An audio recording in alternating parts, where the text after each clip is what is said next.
सीताराम पदाम्बुजो मधुपवद यन्मानसं लीयते। सीताराम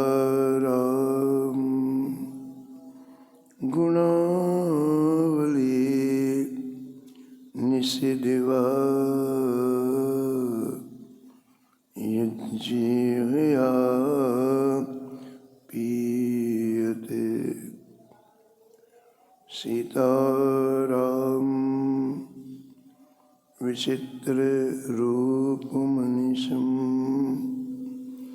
यश्चक्षुषोद्भूषणम्। सीताराम सुनाम धाम निरतम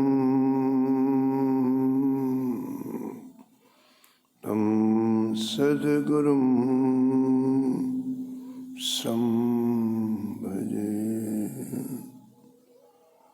नीलाम्बुज श्यामलकोमलांगं सीतासमारोपितवामभागं पाणौ महासायकचारुचापं नमामि रामं रघुवंशनाथं। यत्र यत्र रघुनाथकीर्तनं तत्र तत्र कृतमस्तकाञ्जलिं वाष्पवारि परिपूर्णलोचनं मारुतिं नमत राक्षसान्तकम्। वाञ्छाकल्पतरुभ्यश्च कृपासिन्धिभ्येव च पतितानां पावनेभ्यो श्रीवैष्णवेभ्यो नमो नमः। भक्ति भगवन्त गुरु चतुर्नाम एक, इनके पदवंदन किए नासत विघ्न ने। हरजु आए विराजिए कथा सुनहु इतिहास। तुम श्रोता या माल के तुम पद रज ममा। तुम पीछे जो हैं श्रोता हैं रस खान। इनके सकल मनोरथ पूरे बहु श्री भगवान। राधे राधे गोविंद गोविंद राधे।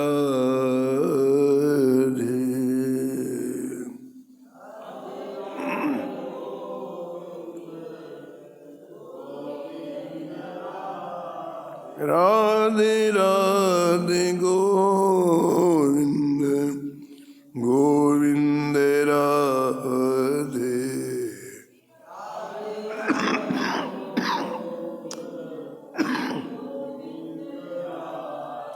राधे राधे गोविंद गोविंद राधे।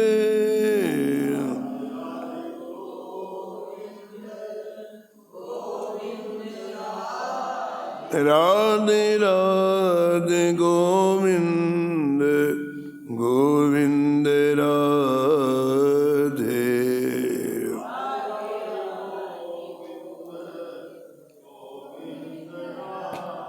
राधे राधे गोविंद गोविंद राधे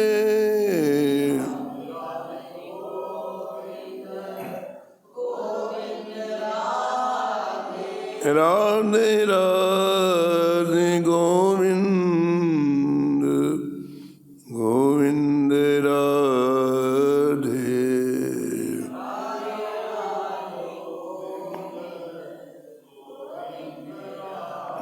राधे राधे गोविंद गोविंद राधे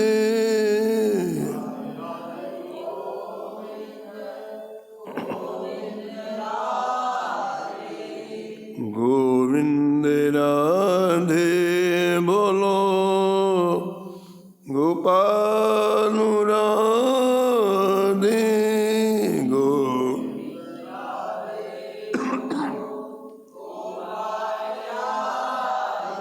राधे राधे गोविंद गोविंद राधे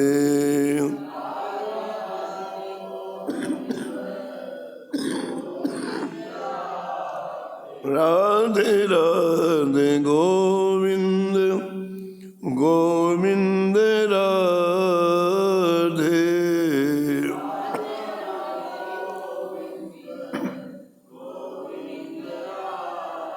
राधे राधे गोविंद गोविंद राधे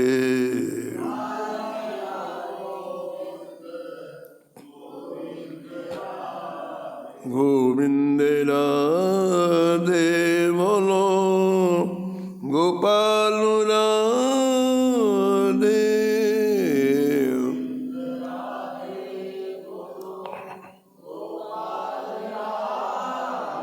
राधे राधे गोविंद गोविंद राधे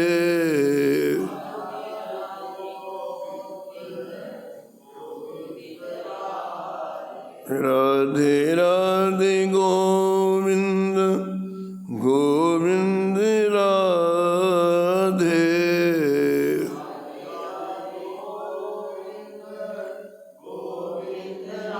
राधे राधे गोविंद गोविंद राधे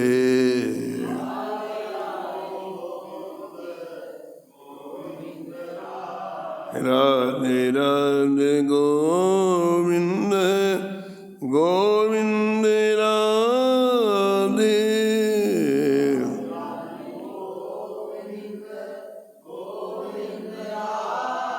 राधे राधे गोविंद गोविंद राधे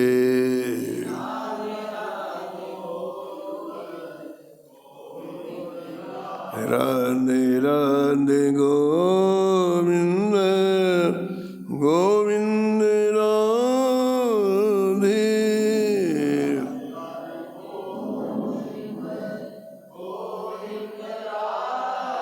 राधे राधे गोविंद गोविंद राधे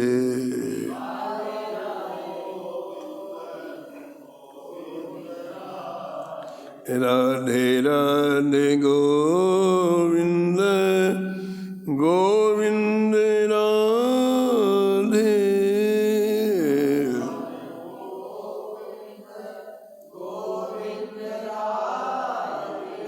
राधे राधे गोविंद गोविंद राधे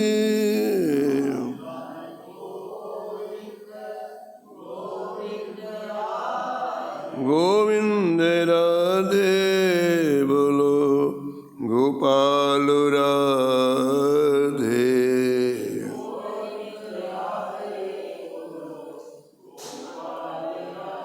राधे राधे गोविंद गोविंद राधे राधे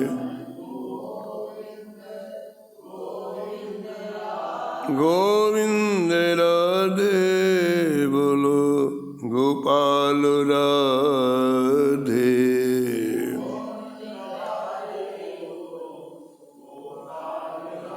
राधे राधे गोविंद गोविंद राधे।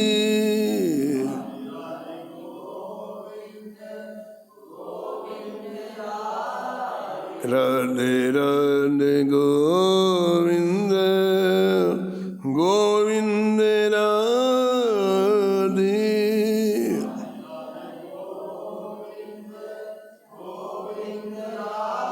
गोविंद राधे बोलो गोपाल राधे।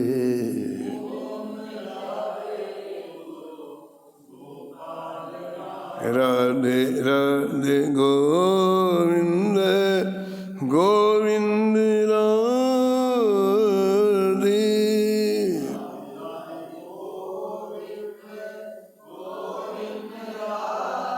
गोविंद राधे बोलो गोपाल राधे।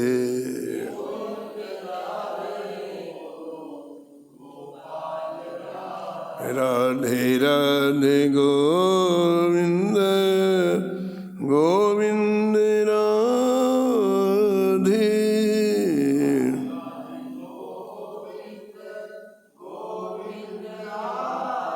राधे राधे गोविंद गोविंद राधे।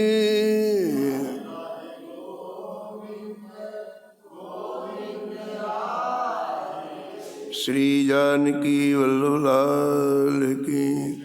श्री मंगलमूर्ति हनुमान जी महाराज की। सपरिकर श्री भक्तमाल जी की। सब संत भगवान की। श्री स्वामी अग्रदास जी महाराज की। श्री नाभाजी महाराज की। श्री प्रियादास जी महाराज। श्री वृंदावन धाम की। श्री बांके बिहारी लाल की।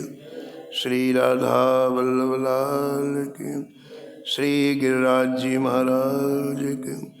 श्री यमुने महारानी की।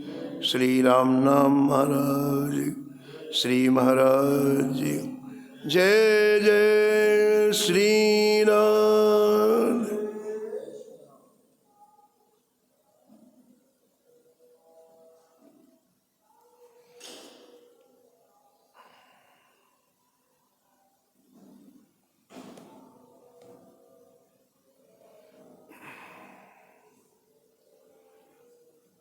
कठिन काल कलयुग में। कठिन काल कर मैती निष्कलंक रही। नश्वर पति रति त्याग कृष्ण पद सो रति जोरी।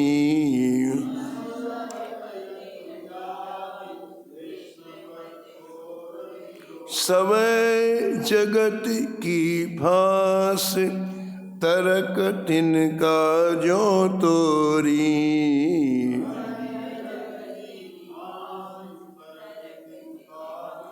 निर्मल कुल का ठंडया धन्य पर साज ही जाई।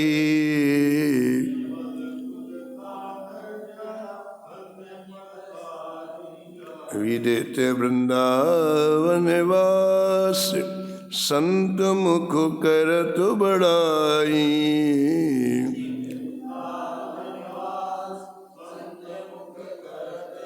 संसार स्वाद सुखवांत करी। फेर नहीं तिन तन चही। कठिन काल कलयुग में। कर्मेति निष्कलंक रही,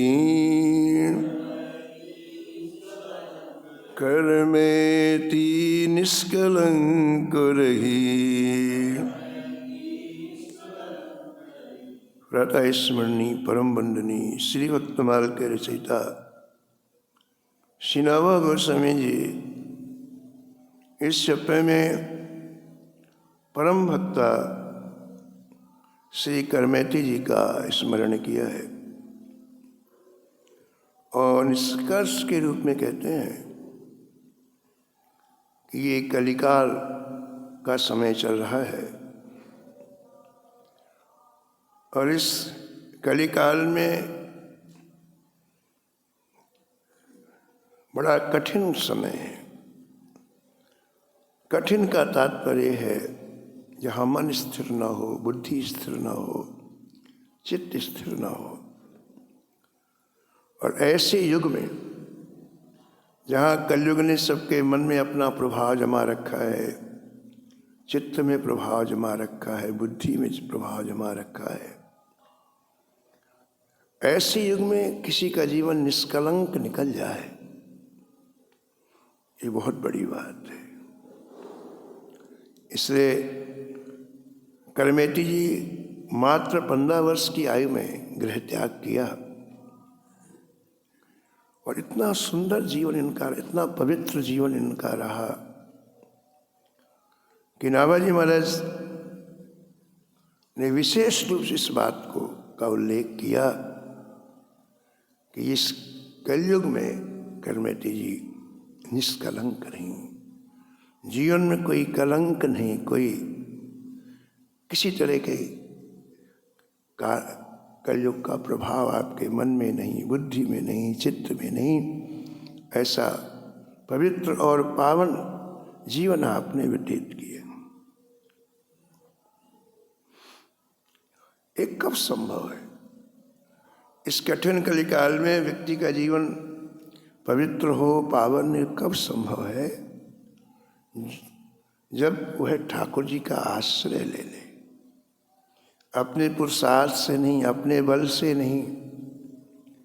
जब तक वो ठाकुर जी का आश्रय नहीं लेगा तब तक संभव ही नहीं है कि कोई व्यक्ति पाप ना करे, कोई व्यक्ति गलत काम ना करे, संभव ही नहीं है।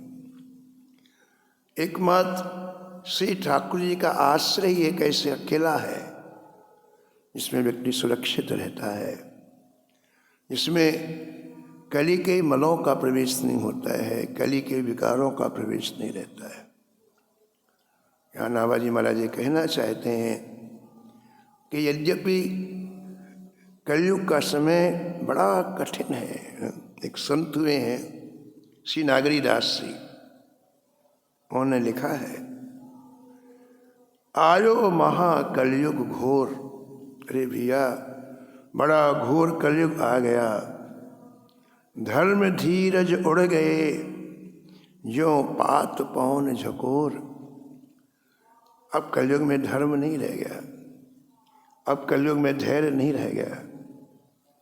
जैसे हवा चलती है तो पत्ते उड़ते हैं, अभी देखो गर्मी में हवा चलेगी और सब वृक्षों के पत्ते उड़ जाते हैं।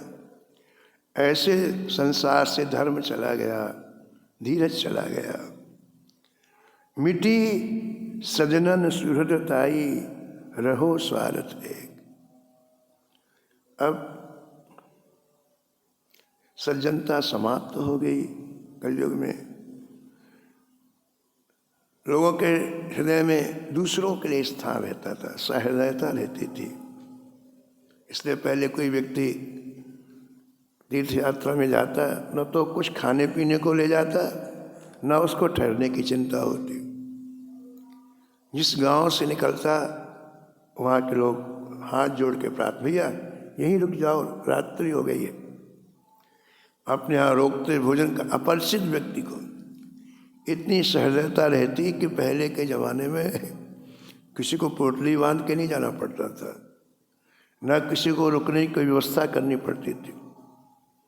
सबके हृदय में सहजता थी, दूसरे की सेवा करने की भावना थी। मिटी कलयुग में सब स्वार्थ का वातावरण हो गया। हमको जिससे लाभ है उससे राम राम, बाकी हमको किसी से कोई काम नहीं है। और आश्चर्य की बात है, श्री नागरीदास से कहते हैं कि हर व्यक्ति सुख चाहता है, चींटी से लेके ब्रह्मा तक हर व्यक्ति सुख चाहता है, लेकिन सुख किसी को नहीं मिलता। सुखी को देखिए नहीं, दुखी लोग अनेक। कोई व्यक्ति सुखी नहीं दिखाई पड़ता, सब जगह दुखी दुख दिखाई पड़ता है। क्यों? उसका कारण है एक कलयुगी व्यक्ति पाप करके सुखी होना चाहता है। कहाँ से सुखी होगा बताओ? सत्कर्म नहीं करना चाहता है, सत्संग नहीं करना चाहता है, श्री ठाकुर जी के दर्शन करना नहीं चाहता है, पवित्र ग्रंथों का पाठ नहीं करना चाहता और सुखी रहना चाहता है।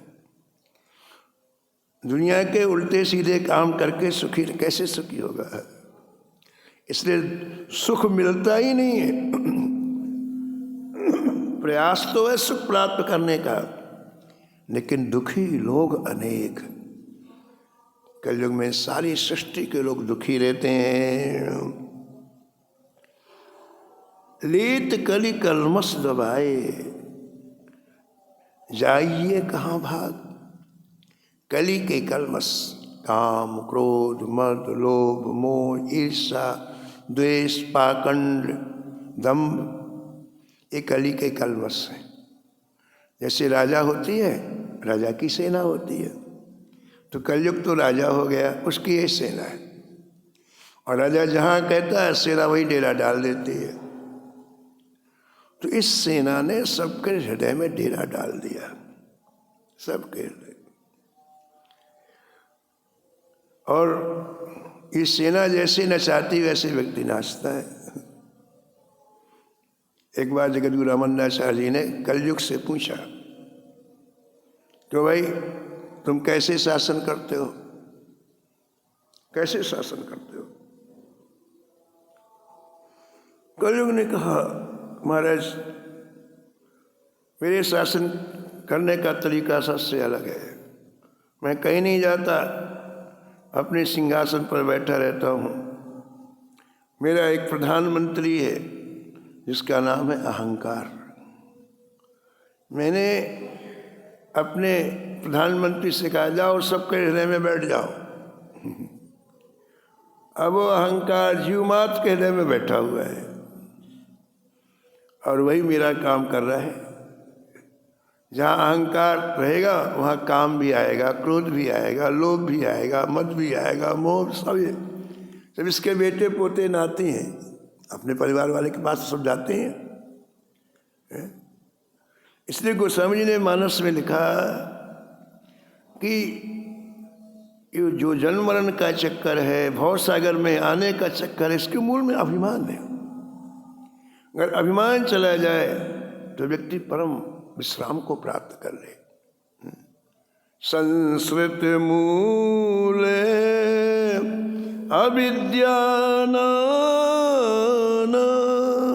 संस्कृत मूल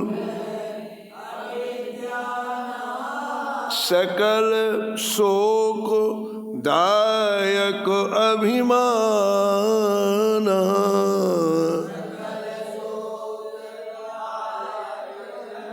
सकल शोक दायक अभिमान। यानी सृष्टि का कोई भी ऐसा दुख नहीं है जो अभिमान से ना मिलता हो। सकल शोक है। तो ये अभिमान कौन है? कलयुग का प्रधानमंत्री है। और ऐसा कोई संसार का जीव नहीं है जिसके हृदय में अहंकार न हो, इसलिए सब दुखी है। एक बार युधिष्ठिर जी ने कहा भगवान श्री कृष्ण से कि जय जय, आपने कहा था कि जब यज्ञ पूरा हो जाएगा तो शंख बजेगा, और शंख ही नहीं बजा, तो क्या कारण है? यज्ञ अधूरा रह गया। भगवान ने कहा यज्ञ पूरा नहीं हुआ। बोले सरकार कौन सी कमी रह गई? तो भगवान श्री कृष्ण ने कहा, युधिष्ठिर, हमारे किसी प्रेमी संत ने तुम्हारे यहाँ भोजन नहीं किया, इसलिए यज्ञ पूरा नहीं हुआ। युधिष्ठिर ने कहा, महाराज 12 करोड़ ऋषि मुनि आए, बाल भोग से लेकर बयारू तक चलता है, और आप कहते हमारे कोई प्रेमी संत ने प्रसाद नहीं पाया। तो भगवान बोले, हमको जो कुछ कहना था कह दिया, कौन आया कौन नहीं हमको इससे मतलब नहीं, हमको जो कुछ कहना था कह। हमारे किसी प्रेमी संत ने प्रसाद नहीं पाया, इसलिए तुम्हारा यज्ञ पूरा नहीं हुआ। तो ऋषि ने माथा ठोका और फिर प्रणाम करके बोले, महाराज तो आप बताओ, आपका प्रेमी संत कौन है? जब ये ऋषि मुनि इतने पाए और यज्ञ पूरा, तो प्रेमी संत कौन है आप? तो भगवान ने प्रेमी संत की व्याख्या किया है भक्तमाल में। प्रियादास जी लिखते हैं कि भगवान ने प्रेमी संत की व्याख्या क्या की। भगवान ने कहा, देखो युधिष्ठिर, मेरा प्रेमी संत वही है जिसके हृदय में किसी तरह का अहंकार न हो। अहंकार की यदि गांठ है तो मेरा प्रेमी भक्त नहीं हो सकता है। अहंकार रहित मेरा प्रेमी भक्त है, ऐसा श्री ठाकुर जी ने कहा। बड़ी प्यारी पंक्ति है जो श्री ठाकुर जी ने कही है।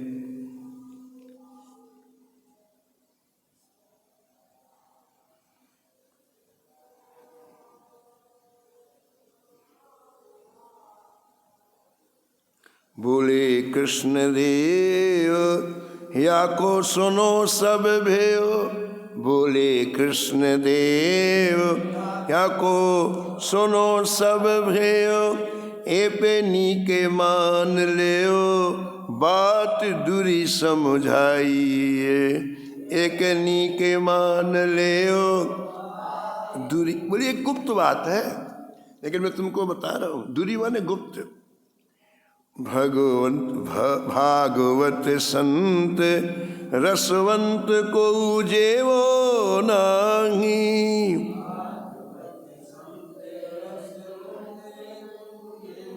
भागवत संत रसवंत को जेवो नाही, भागवत संत ऋषि न समूह भूमि चहुँ दिस छाइए,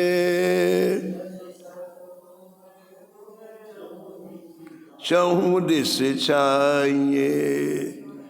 जो पे कहो भक्त नहीं, नहीं कैसे कहो, जो पे कहो भक्त नहीं, नहीं कैसे कहो गहो, गास एक और कुल जाति सो बहाइए, गास एक और। कौन है मेरा भक्त?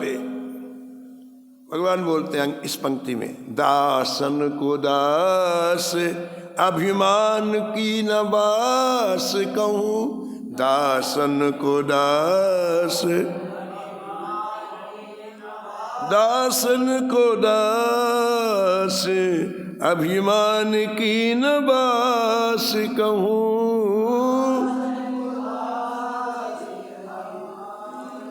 पूरन की आस तो पे ऐसो लय जीवाइए, पूर्ण की आस तो पे ऐसो लय जीवाइए।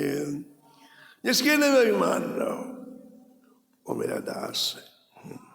तुम्हारी इच्छा है कि हमारा यज्ञ पूर्ण हो, तो ऐसे मेरे प्रेमी संत को भोजन कराओगे तो यज्ञ पूर्ण होगा। तो ऋषि ने चरण पकड़ लिए, बोले महाराज ऐसा तो कोई सृष्टि में नहीं है, ऐसा कोई सृष्टि में नहीं है जिसके हृदय में थोड़ा बहुत अहंकार न हो, अभिमान न हो। तीनों लोकों में कोई नहीं मिलेगा। कि इसके हृदय में अहंकार न हो। भगवान ने कहा कि देखो भाई,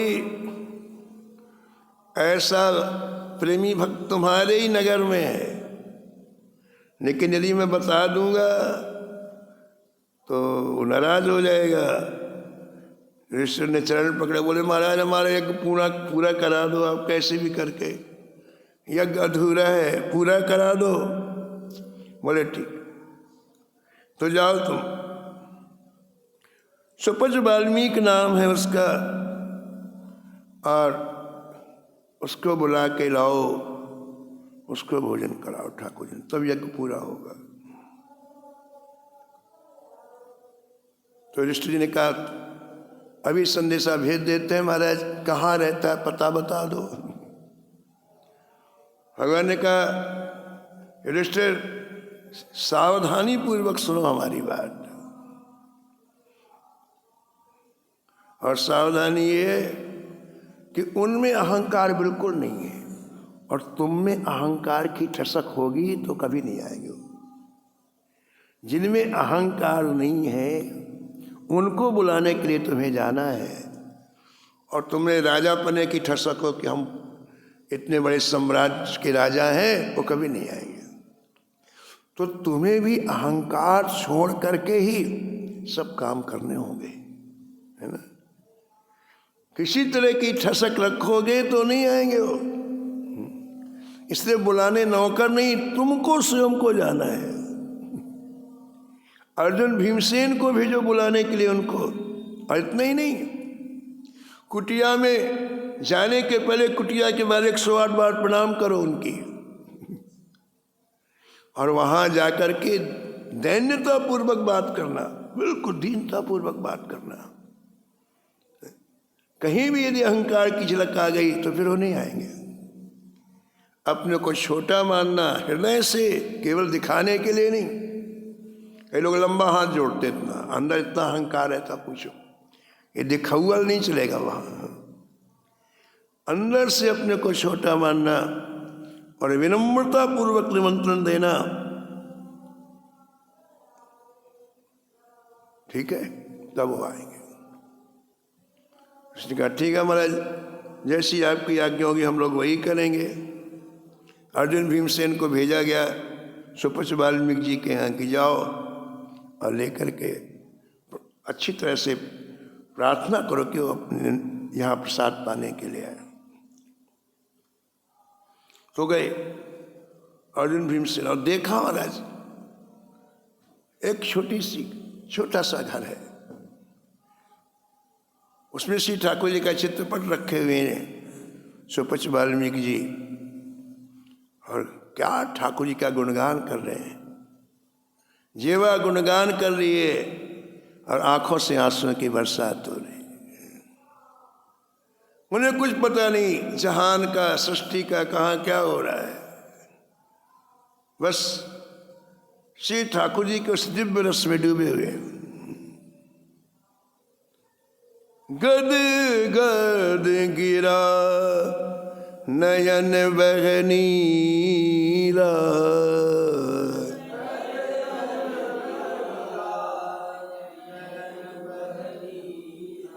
नयन बहनीरा, नयन बहनीरा, नयन बहनीरा, नयन बहनीरा। तो श्री भीमसेन जी और अर्जुन जी ने जाकर साष्टांग प्रणाम किया। और ऐसे प्रणाम किया तो खटखट हुई थोड़ी सी, तो आवाज हुई, तो देखा ओ जी ये तो हमारे राजा हैं, मालिक हैं, ये प्रणाम कर रहे हैं। तुरंत उठ के खड़े हुए, उनको प्रणाम करने लग गए।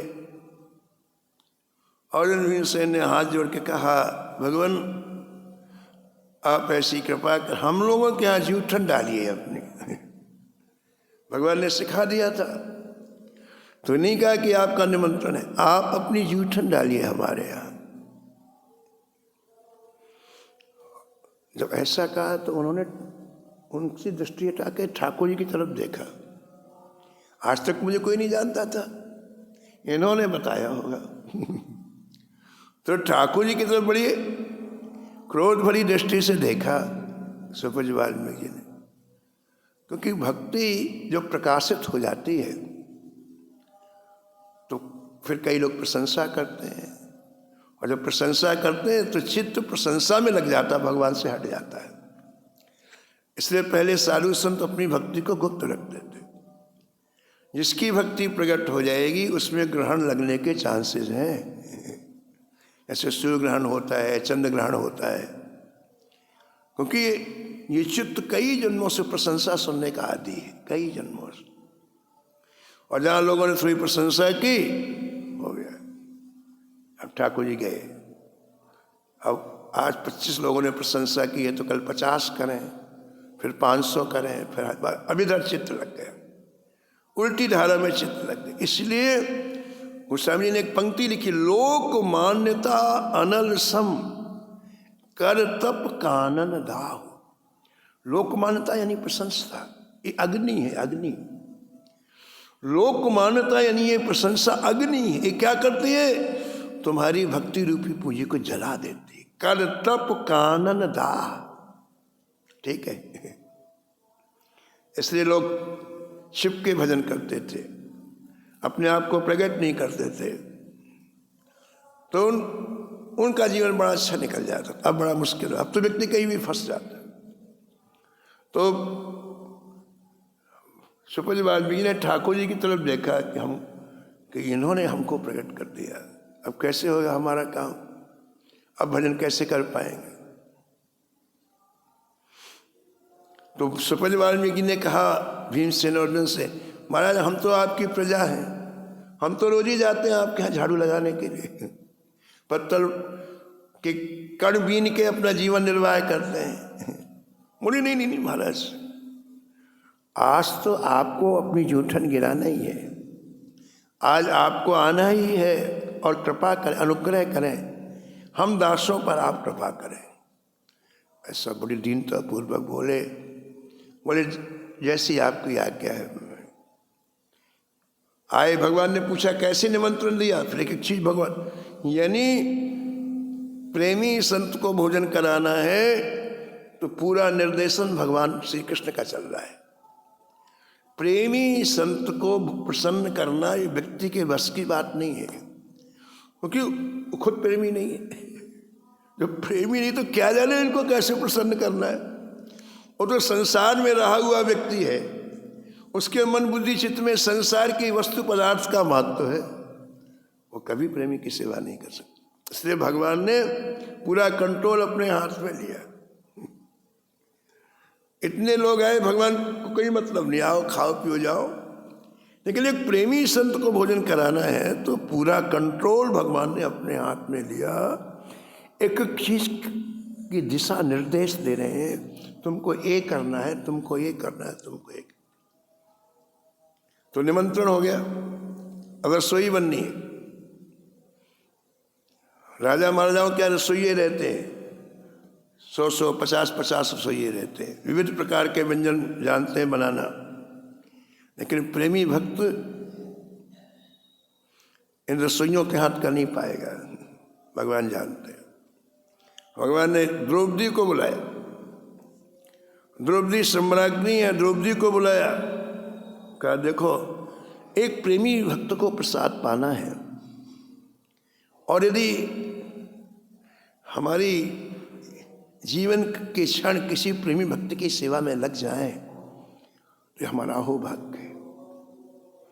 तो आज रसोई तुम्हें बनाना है, और ध्यान रखना किसी नौकर को साथ में नहीं रखना है, अकेले रसोई तुमको बनाना है, भगवान बोले। और रसोई में जितनी तुम्हारी कलाएं हैं, जितना तुम अच्छी से अच्छी रसोई बना सकते हो और जितने प्रकार के व्यंजन बना सकते हो बनाओ। भगवान ने कभी नहीं कहा किसी कार्य के लिए। पहली बार भगवान ने जब ऐसा कहा तो द्रौपदी बहुत प्रसन्न हो और कहा जय जय, जैसी आपकी आज्ञा में वैसा ही करूं। और किसी को नहीं लिया साथ में, किसी को भी, अकेले द्रौपदी पूरा दिन पूरी रात जग करके सुंदर सुंदर व्यंजन बनाए। ठीक समय पर सुपच वाल्मीकि जी आए हैं, दरवाजे में जाके बैठ गए। बहुत दीनता रहती है इन प्रेमी संतों में। ऋषि जी ने कहा कि जय जय वो आ गए हैं, आपकी आज्ञा हो तो भोजन को। बोले नहीं नहीं नहीं नहीं नहीं नहीं, उनको यहाँ बाहर नहीं खिलाना है, चौके में बैठा के खिलाओ, जहाँ रसोई वहाँ बैठा के खिलाओ। तो फिर महाराज श्री भीमसेन जी अर्जुन जी हाथ पकड़ के ले गए सुपच वाल्मीकि जी का, चौके में बैठाया। श्री द्रौपदी जी ने स्वर्ण के थाल में अनेक तरह की सामग्रियां रखी, बड़े विशाल थाल में कई तरह के व्यंजन बनाए थे, उनको रखा और स्वर्ण का थाल लेकर के सुपच वाल्मीकि जी के सामने रखा। महाराज थाल आया, थाल आते ही सुपच वाल्मीकि जी ने 1 मिनट के लिए आंख बंद की और इसके बाद उस अनेक कटोरियों में अलग अलग वस्तुएं रखी थीं, व्यंजन रखे थे। श्री सुपच वाल्मीकि जी ने उन व्यंजनों को थाल में एक एक करके डाल दिया। विविध प्रकार के व्यंजन एक में मिला दिया, उसी में कढ़ी मिला दी, उसी में चावल मिला दिया, उसी में सब्जी मिला दिया, उसी में खीर मिला दिया, उसी में हलवा मिला दिया, उसी में नमकीन मिला दिया, उसी में मीठा मिला दिया, उसी में चटनी, यानी विविध प्रकार के व्यंजन सुपच वाल्मीकि जी ने एक थाल में मिला दिया।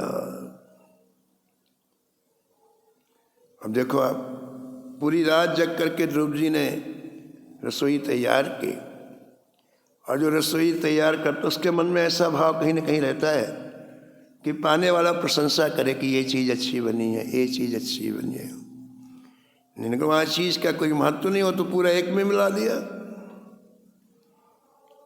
तो हृदय दुखी हुआ द्रौपदी जी का। जब हृदय दुखी हुआ तो उन्होंने कहा तो कुछ नहीं, लेकिन मन में सोचा कि आखिर ये निम्न जाति का है, क्या जाने कि व्यंजन क्या होते, ऐसा मन में सोचा। और एक बड़ी सूक्ष्म बात भक्तमाल में लिखी है कि किसी महापुरुष के बारे में मन से भी कोई बात गलत सोच लो तो अपराध लग जाता है। मन से भी, करने की तो बात छोड़ दो, किसी महापुरुष के प्रति मन में भी यदि आपके अंदर कोई गलत बात आ गई तो अपराध क्रिएट हो, अपराध बन गया। इतना मन आनत खगुराया, इतना मन आया, रघुपत प्रेरित व्यापी माया, रघुपत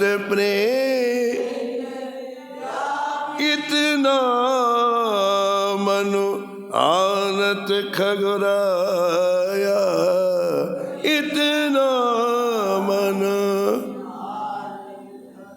रघुपत प्रेरित व्यापी माया।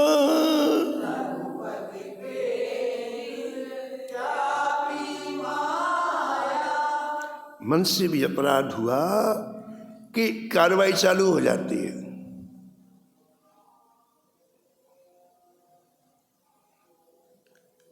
भगवान विष्णु को बैठा के गरुड़ जी जा रहे थे, नीलगिरी के ऊपर से निकले, नीचे कागभूषण जी कथा कर रहे थे, हजारों पक्षी सुन रहे थे।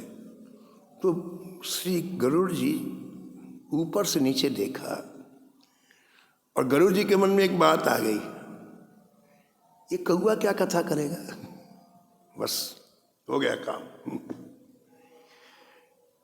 श्री कागभूषण जी का अपराध बन गया, मन में ही आ गया इतना, ये कौआ क्या कर, अब बन गया। इसीलिए कौए के पास ही जाना पड़ा कथा सुनने के लिए। शंकर जी ने समाधान नहीं किया, ब्रह्मा जी ने समाधान नहीं किया। कौवे के चरणों में बैठ के जब कथा सुनी तब त्राहिमाम हुए, तभी सभी संशय दूर हुए। तो महापुरुष के प्रति मन में भी यदि कोई आ गई तो कार्रवाई चालू हो जाती है। रघुपत प्रेरित व्यापी माया का मतलब दिमाग खराब हो जाएगा आपका, बस सीधी मदन बंद हो जाएगा। अपराध का तात्पर्य नहीं कोई डंडा मारेगा, अपराध का तात्पर्य है आपका भजन बंद और मन बुद्धि चित्त विकारग्रस्त हो जाएंगे। ये है अपराध, विकार बढ़ जाएंगे। रघुपत प्रेरित व्यापी माया, भगवान श्री प्रेरित की माया फिर आपको नचाएगी। तो देखो द्रौपदी के मन में बात आ गई, कहा नहीं द्रौपदी ने, आखिर ये स्वपच है, ये क्या जाने ऐसे व्यंजन। बस कार्रवाई चालू हो गई महाराज। उन्होंने एक गिलास पाया सुपच वाल्मीकि जी ने, लेकिन शंख नहीं बजा, बहुत धीमी से बजा। भगवान श्री कृष्ण वहीं खड़े। हमने अभी क्या कहा, सारे आयोजन के सूत्रधार श्री कृष्ण हैं। एक प्रेमी संत को भोजन कराना है तो पूरा निर्देशन श्री कृष्ण दे रहे हैं। इसलिए गुस्सा है, ये शंख मेरा आयुध है। अरे वैष्णव की महिमा नहीं जानता, प्रेमी संत की महिमा नहीं जानता। उठाया हमारे छड़ी अपनी ठाकुर जी ने, एक छड़ी, दुर्गा शंख। क्यों नहीं बचता तू तेजी से? तुझे नहीं पता मेरे प्रेमी भक्त की कितनी महिमा है? शंकर ने कहा, जय जय, मेरा दोष नहीं है, आप द्रौपदी से पूछो। तो भगवान गुस्से में थे ही, छड़ी लेकर द्रौपदी के पास आ गए। द्रौपदी घबराई, और मेरे क्या बात है? तो द्रौपदी ने एक छिपाया नहीं, जो बात थी कह दी। बोली, जय जय, आपकी आज्ञा से मैंने पूरी रात जग करके व्यंजन बनाए, लेकिन जब इनके सामने पदार्थ आए, सभी पदार्थों को एक में मिला लिया, तो मेरा इतना मेहनत करने का क्या लाभ हुआ? मुझे दुख हुआ। तो मेरे मन में आया, आखिर निम्न जाति के हैं, ये क्या जाने व्यंजन क्या होते। भगवान वही छड़ी लिए हुए सुपच वाल्मीकि के पास गए। क्यों मिला एक में? क्यों मिला एक में? वो भी तो देखो भक्त कैसे अपने भाव को छिपाता है। भक्तमाल में ये बात विशेष रूप से कही गई है कि भक्ति कोई सड़क के प्रदर्शन की चीज नहीं है, भक्ति हृदय के छिपाने की चीज है। और भक्त अपनी इस निधि को ऐसे सब्जी मार्केट की तरह नहीं खोलता है, वो कभी व्यक्ति नहीं कर, उसके उस भक्ति भाव का आस्वादन केवल गोविंद करते हैं, राधा माधव करते हैं। व्यक्ति की नजर वहां जा ही नहीं सकती, इतना छिपा के रखता है उस निधि को। तो जब भगवान ने पूछा क्यों मिला एक में, तो बोले, महाराज हम क्या जाने कढ़ी क्या होती है, खीर क्या होती है, हलवा क्या, हम तो जूठन खाने वाले। तो हमने एक में सब मिला दिया। भगवान ने कहा, सही सही बताओ, नहीं तो छड़ी तो हाथ में थी, पहले छिपा लिया। बोले सही बताओ। ने कहा सही बताओ, तब हृदय की बात कही। तब श्री वाल्मीकि जी ने हृदय की बात कही। क्या बात कही?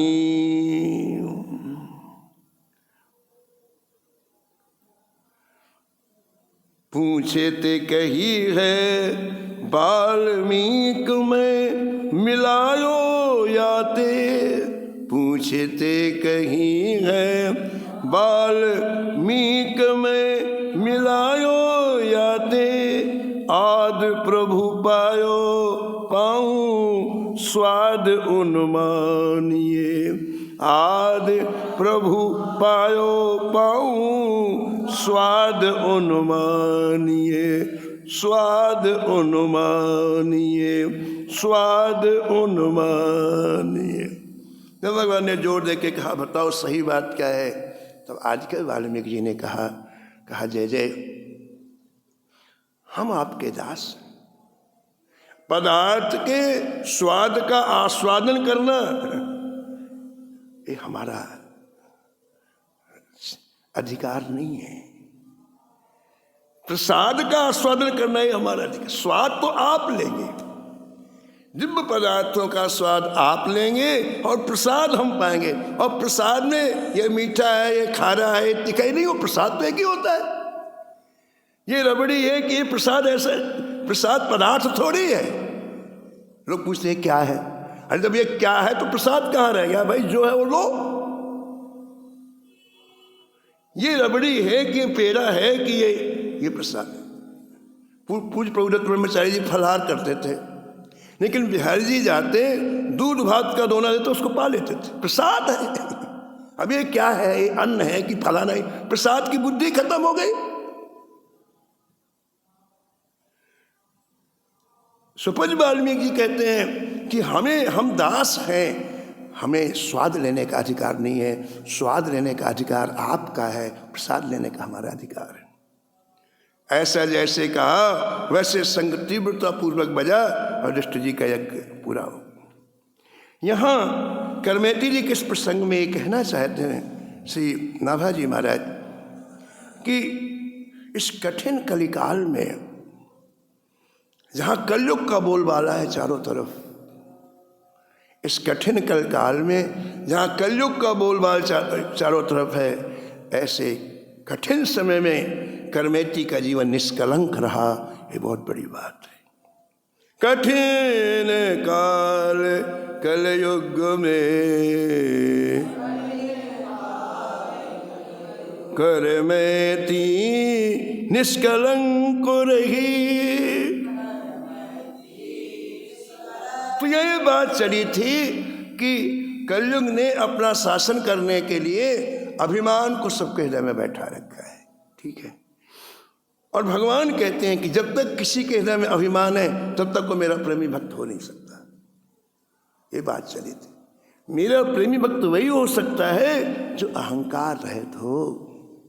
इसलिए महाराज करमेती का जीवन निष्कलंक इसीलिए रहा, अपना पूर्ण समर्पण ठाकुर जी के चरणों में कर दिया।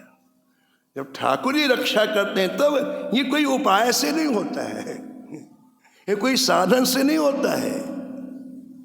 यह गुण साधन ते नहीं होई, यह गुण यह गुण साधन ते नहीं होई।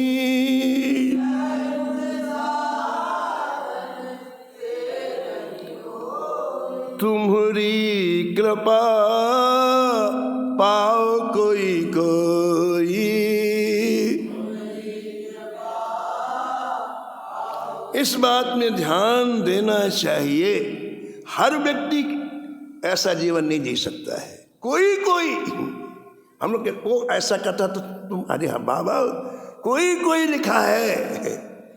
किसी किसी के ऊपर जब ठाकुर की कृपा होता तो ऐसा ऊंचा जीवन जी पाता है, और किसी साधन से नहीं होता, किसी प्रयास से नहीं होता है, वो केवल कृपा से होता है।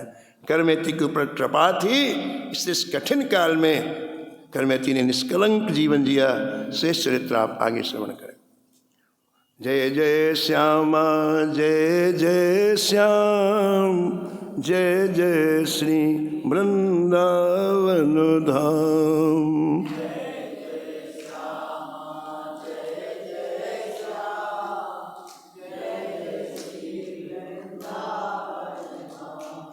नमो नमो श्री भक्त सुमाल,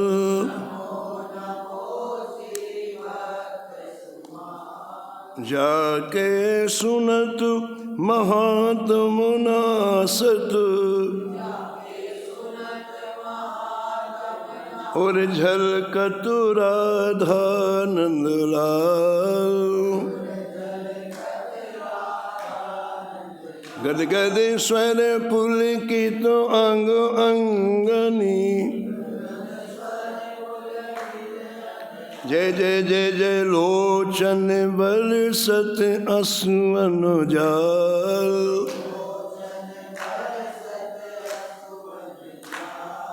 उतर जात अभिमान व्याल विष, लेत जीवाय सुरस तेहि काल,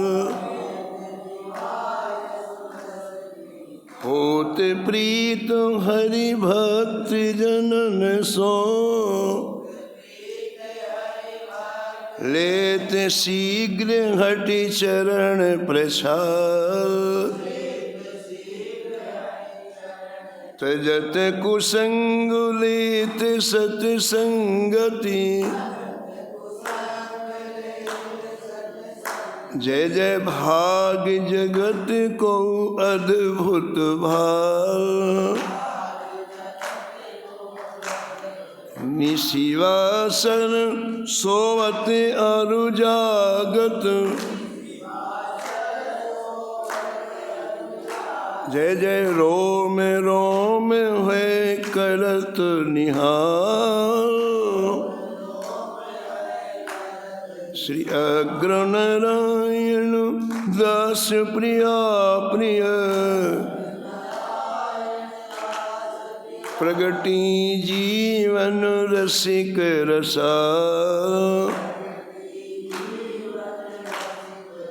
हाल नमो नमो श्री भक्त सुमाल, हाल हरे कृष्णा कृष्णा कृष्णा हरे हरे, जय जय हरे राम राम राम हरे हरे, हरे कृष्णा कृष्णा कृष्णा हरे हरे, हाँ हरे राम राम राम हरे हरे, जय जय हरे कृष्णा कृष्णा कृष्णा हरे हरे, हाँ हरे राम राम राम हरे हरे, श्री जानकी वल्लभ लाल की, श्री मंगल मूर्ति हनुमान जी महाराज।